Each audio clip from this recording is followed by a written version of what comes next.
बिस्मिल्लाहिर्रहमानिर्रहीम। अल्लाह तबारक व तआला के नाम से शुरू जो बड़ा मेहरबान और निहायत रहम करने वाला है। हैज़ल की बनाई हुई कायनात के अंदर बहुत सारे ऐसे बादशाह आए जिन्होंने अल्लाह तबारक व तआला की निज़ाम को बदलने की कोशिश की और अल्लाह तबारक व तआला की जात को छोड़कर खुद खुदा बन बैठे और खुदाई का झूठा दावा कर बैठे। खुदाई का झूठा दावा करने वाले बादशाहों में से एक बादशाह ऐसा भी था जिसको अल्लाह तबारक व तआला ने पूरे रुए ज़मीन की बादशाह अता फरमाई थी।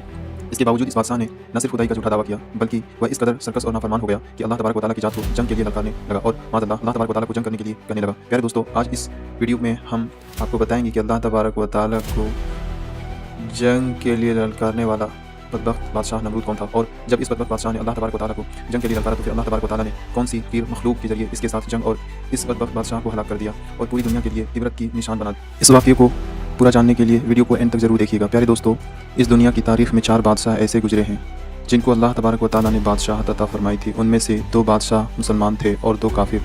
मुसलमान बादशाहों में से एक का नाम हज़रत ज़ुल्करनैन अलैहिस्सलाम है और दूसरे का नाम हज़रत सुलेमान अलैहिस्सलाम है, जिनको अल्लाह तबारक व तआला ने मनसब नबूवत पर फ़ैज़ फरमाया था। और काफिर बादशाहों में से एक का नाम नमरूद और दूसरे का नाम बख्त नस्र था। प्यारे दोस्तों, खुदाई का झूठा दावा करने वाला बादशाह नमरूद बिन का नाम बिन कौस बिन शाम बिन नूह था। प्यारे दोस्तों, रिवायत में आता है कि अल्लाह तबारक व तआला ने नमरूद को पूरी रूह ज़मीं पर हुकूमत अता फरमाई थी और इस बादशाह ने पूरी रूह ज़मीं पर 400 साल तक हुकूमत की। यह एक जालिम बादशाह था और इसके दौर के अंदर बुत परस्ती आम थी। लोग अल्लाह तबारक व तआला की वादा नीयत को छोड़कर बुतों की पूजा किया करते थे और नमरूद को अपना खुदा मानते और इसकी इबादत किया करते थे। नमरूद दौर के अंदर बुत परस्ती इस कदर आम थी कि तमाम नमरूदियों ने अपने खुदाओं के तौर पर बहुत सारे बुत बनाए हुए थे जिनकी वो लोग पूजा किया करते थे। इसके साथ साथ नमरूद खुद को भी खुदा कहलवाने को अपनी पूजा करने का हुक्म देता था।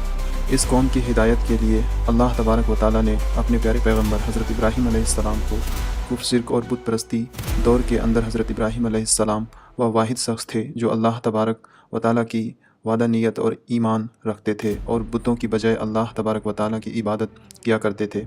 हज़रत इब्राहीम अलैहिस्सलाम ने जब इस कौम को अल्लाह तबारक व तआला की जात को छोड़कर बुतों की पूजा करते हुए देखा तो हज़रत इब्राहीम अलैहिस्सलाम ने इस कौम को हिदायत की तरफ बुलाया और बुतों की पूजा करने की बजाय अल्लाह तबारक व तआला की इबादत करने का हुक्म दिया। हज़रत इब्राहीम अलैहिस्सलाम ने अपनी कौम से फरमाया कि अल्लाह तबारक व तआला की जात एक है और हमें इसी की इबादत करनी चाहिए।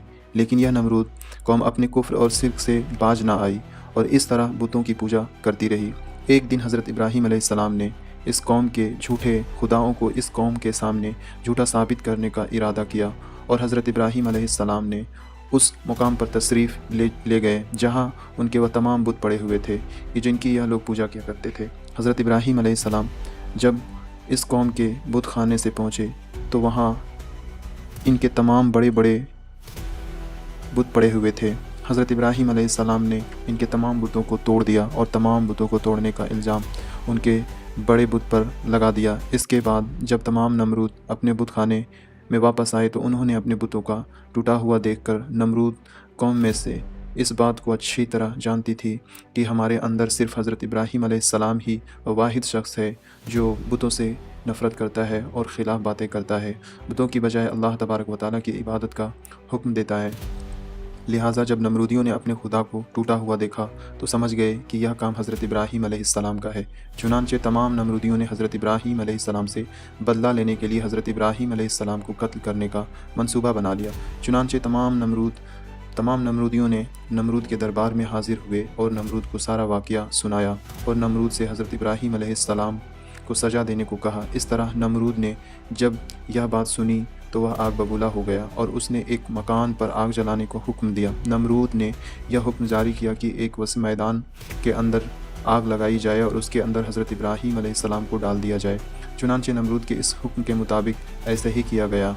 दूर दराज की बहुत सारी लकड़ियाँ को इकट्ठा किया गया और एक वसी मैदान के अंदर जमा किया गया और उसके अंदर आग जला दी गई।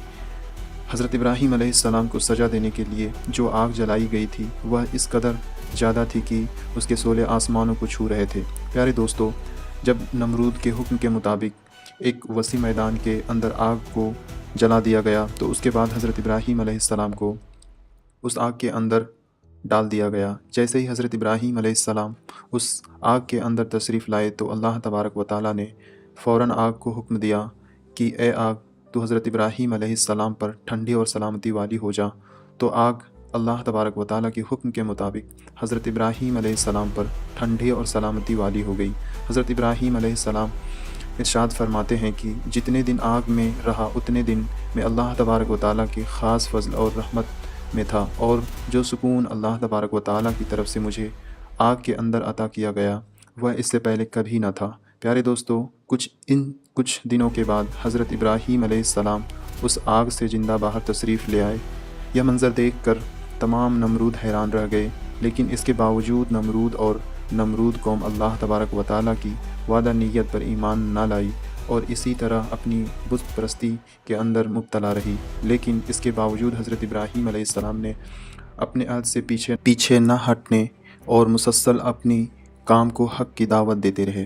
حضرت ابراہیم علیہ السلام نے نمرود کو 12 دفعہ سمجھایا اور اپنے کفر اور شرک سے باز آنے اور اللہ تبارک و تعالیٰ کی وعدہ اور نیت پر ایمان لانے کو کہا۔ حضرت ابراہیم علیہ السلام کی یہ بات سن کر نمرود اللہ تبارک و تعالیٰ کی وعدہ نیت کا انکار کرنے لگا اور حضرت ابراہیم علیہ السلام سے مناظرہ کرنے لگا، اور حضرت ابراہیم علیہ السلام کے سامنے نمرود نے خدائی کا دعویٰ کر دیا۔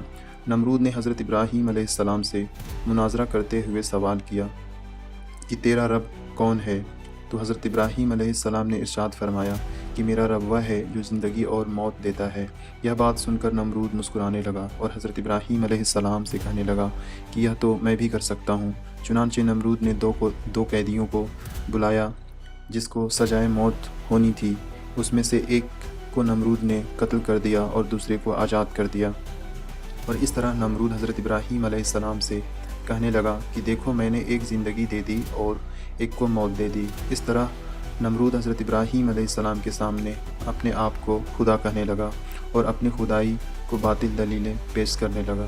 اس کے بعد نمرود کی حضرت ابراہیم علیہ السلام نے پوچھا کہ حقیقی خدا تو میں ہوں، بتا تیرا خدا کون ہے؟ اس کے بعد حضرت ابراہیم علیہ السلام نے نمرود کو اس کی عقل کے مطابق جواب دیا کہ میرا رب وہ ہے جو سورج کو مشرق سے طلوع کرتا ہے اور مغرب کو غروب کرتا ہے۔ اگر تو سچا خدا ہے تو سورج کو مغرب سے طلوع کر کے دکھا۔ چنانچہ جب نمرود نے حضرت ابراہیم علیہ السلام کی یہ بات سنی تو اس کا رنگ اڑ گیا اور وہ جواب نہ دے پایا، اور اس طرح نمرود اپنی پوری قوم کے اندر ذلیل و رسوا ہو گیا۔ پیارے دوستو، اس کے بعد بھی کئی مرتبہ حضرت ابراہیم علیہ السلام نے نمرود کو اللہ تبارک و تعالیٰ کی وعدہ نیت کی طرف بلایا، لیکن نمرود اپنی سرکش سے باز نہ آیا اور اسی طرح کفر اور شرک کے اندر مبتلا رہا۔ چنانچہ حضرت ابراہیم علیہ السلام کے بار بار دعوت حق دینے سے نمرود تنگ آ گیا، اور تنگ آ کر نمرود حضرت ابراہیم علیہ السلام سے کہنے لگا کہ اگر تیرا خدا سچا ہے تو اس کو بول کہ اپنی فوج بھیجے اور میرے ساتھ جنگ کرے۔ چنانچہ جیسے ہی نمرود نے حضرت ابراہیم علیہ السلام کے سامنے یہ بکواس کی تو فوراً حضرت جبرائیل علیہ السلام حضرت ابراہیم علیہ السلام کی بارگاہ میں حاضر ہوئے اور حضرت ابراہیم علیہ السلام سے کہنے لگے کہ اللہ تبارک و تعالیٰ کا لشکر جنگ کے لیے تیار ہے۔ حضرت جبرائیل علیہ السلام کی یہ بات سن کر حضرت ابراہیم علیہ السلام نے نمرود سے یہ کہنے لگے کہ اللہ تبارک و تعالیٰ کا لشکر جنگ کے لیے تیار ہے۔ چنانچہ حضرت ابراہیم علیہ السلام کی یہ بات سن کر نمرود حضرت ابراہیم علیہ السلام سے کہنے لگا کہ مجھے 3 دن کی مہلت دی جائے تاکہ میں اپنی جنگ کی تیاری کر سکوں۔ چنانچہ نمرود کو 3 دن کی مہلت دی گئی۔ پیارے دوستو، چونکہ نمرود کی حکومت پوری دنیا پر تھی تو اس 3 دنوں کے اندر نمرود نے پوری دنیا کے بڑے بڑے جنگجوؤں کو اکٹھا کیا، بہت سارا ہتھیاروں کو جنگ کے لیے تیار کیا۔ اس طرح جب نمرود نے 3 دن کے اندر اپنی تمام تیاریاں مکمل کر لی، اس کے بعد نمرود حضرت ابراہیم علیہ السلام کو للکار کر کہنے لگا کہ ہماری فوج جنگ کے لیے تیار ہے، اپنے رب سے کہو کہ فوج کو بھیجے، ہمارے ساتھ جنگ کرے۔ نمرود کی یہ بات سن کر حضرت ابراہیم علیہ السلام نے اللہ تبارک و تعالیٰ کی بارگاہ میں دعا کی تو اللہ تبارک و تعالیٰ نے مچھروں کی ایک فوج کو بھیجا۔ ان مچھروں کی تعداد اس قدر زیادہ تھی کہ وہ مچھر پورے آسمان پر پھیل گئے۔ اللہ تبارک و تعالیٰ نے اس مچھروں کو نمرود فوج پر مسلط کر دیا۔ یہ مچھر اللہ تبارک و تعالیٰ کے حکم سے ایک لنگڑا مچھر نمرود کے گھر میں दाखिल हुआ। नमरूद ने जब इस मच्छर को देखा तो अपनी बीवी से कहने लगा कि यह वह मखलूक है जिसने हमारी फ़ौज को हलाक कर दिया है। चुनांचे इसी गुफ्तगू के दौरान वह लंगड़ा मच्छर अल्लाह तबारक व तआला के हुक्म से नमरूद की नाक में दाखिल हो गया और लंगड़ा मच्छर नमरूद के दिमाग को चाटने लगा। जब वह मच्छर नमरूद के दिमाग को चाटा तो इससे नमरूद को इस कदर तकलीफ़ होती कि नमरूद अपने सर को दीवारों पर मारने लग जाता। इस तरह अल्लाह तबारक व तआला से हुक्म से वह लंगड़ा मच्छर नमरूद के दिमाग में कई दिनों तक रहा। उस वक्त नमरूद ने अपने महल के अंदर यह हुक्म जारी कर दिया कि जो भी मेरे महल के अंदर दाखिल हो वह पहले नमरूद के सर पर जूते मारे। इस तरह जूते मारने के बाद नमरूद को कुछ देर के लिए आराम महसूस होता, लेकिन कुछ देर बाद फिर दर्द महसूस होना शुरू हो जाता।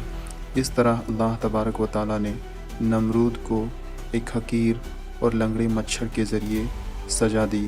नमरूद अपने सर को सलाखों के साथ पीटता रहा, यहाँ तक कि अल्लाह तबारक व तआला ने इसको दर्दनाक मौत अता फरमाई और यह अपने सर को दीवारों पर मारता मारता हलाक हो गया।